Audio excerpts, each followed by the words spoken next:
भाई तोरे दिल कौदा बनाई के जान। डीजे कंचन राज हाजीपुर बनाई के जान।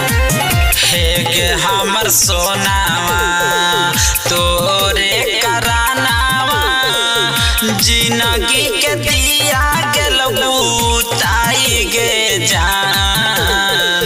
हे गे हमर सोनावा तोरे करानावा जिंदगी के दिया गेल बुताई गे जान।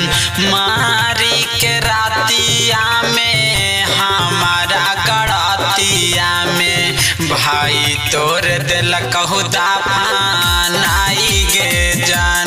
जानी गे मारी के रातिया में हमारा गड़तिया में भाई तोर दिल कहुदा बनाई गे जान। मारी के रातिया में हमारा गड़तिया में डीजे कंचन राज तोर दिल कहुदा बनाई गे जान। हालौ कसूर तने कैलियो हल प्यार गे माउत के घाट हमारा दिला कौतार गे। माउत के घाट हमारा हालौ कसूर तने कैलियो हल प्यार गे माउत के घाट हमारा दिला कौतार गे। टूटते परानावा बिना रे कफनावा कबर में देला कौसुताई गे जान।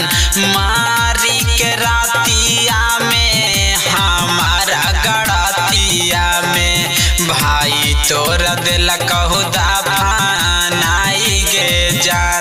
जानी गे मारी के रातिया में हमारा गड़तिया में भाई तोरा दिल कहुदा बनाई गे जान।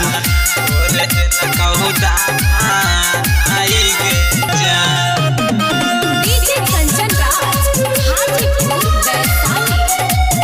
हमारा गड़तिया दुनिया अन्हार हमारा लागो चारो रगे देखही जखनी तोरा अखिया में लो रगे।